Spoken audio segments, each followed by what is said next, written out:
Sherlock Holmes is the world's most famous fictional detective. Created by Sir Arthur Conan Doyle in 1887, the iconic character has since appeared in dozens of films and TV shows. The current BBC series Sherlock, starring Benedict Cumberbatch and Martin Freeman as Holmes and Dr. John Watson, has become a global phenomenon. In this 360 video, we're going to take you around some of the London filming locations seen in the show. To start, we're outside the fictional address of Sherlock Holmes, 221B Baker Street.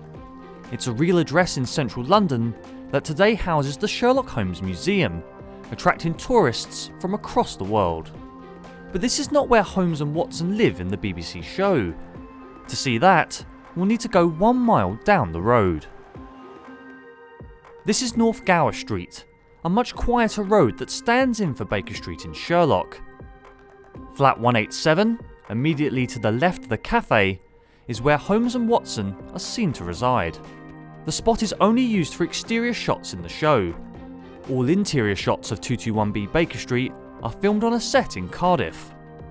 Speedy's cafe itself is featured in the show.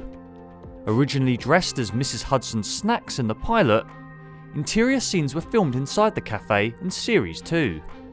Let's move on to some of the spots the detective has visited while solving cases in London. We're walking down Gerrard Street in London's Chinatown.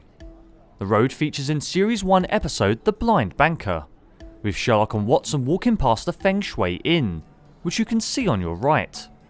Other Chinatown parts of the episode, including the Lucky Cat Emporium, were actually shot in Newport in Wales. In the time Sherlock Holmes was written, the capital's Chinese community lived further east in Limehouse. Today's Chinatown was first established in Soho in the 1970s. We're now outside the infamous Diogenes Club, the fictional gentleman's club where Sherlock goes to meet his brother Mycroft. In both the books and the show, talking of any kind is strictly forbidden inside the club. In real life, it's actually the British Academy in Carlton Terrace, which functions as the UK's national body for the humanities and social sciences.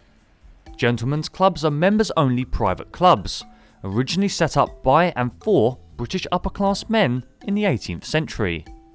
Some 50 gentlemen's clubs still exist in London today, with a handful still refusing to allow women members. Now we're somewhere a bit more young and vibrant, the Southbank skate park. Located between the Hungerford Bridge and Waterloo Bridge, every day skaters and bikers venture inside the Undercroft to practice their skills by the Thames. The skate park features in The Blind Banker, where graffiti artist Raz shows Sherlock and Watson cryptic symbols graffitied on the walls. The skate park was in danger of being demolished a few years ago, under plans to develop the Undercroft. But after thousands of planning objections, the skate park was saved. The last spot on this tour is one of the most iconic in the show. This is St. Bart's Hospital, where Sherlock and Watson first meet in both the book and the show. It's also where Sherlock's friend, Molly Hooper, works, a new character that was invented just for the show.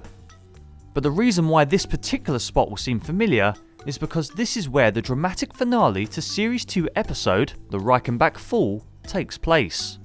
You are standing in roughly the same spot where Watson witnessed Sherlock seemingly fall to his death from the roof of the hospital. Of course, it turned out that Sherlock didn't really die, though how he survived remains an intriguing mystery. Regardless, his escape means we can continue enjoying the adventures of Sherlock Holmes and John Watson across London.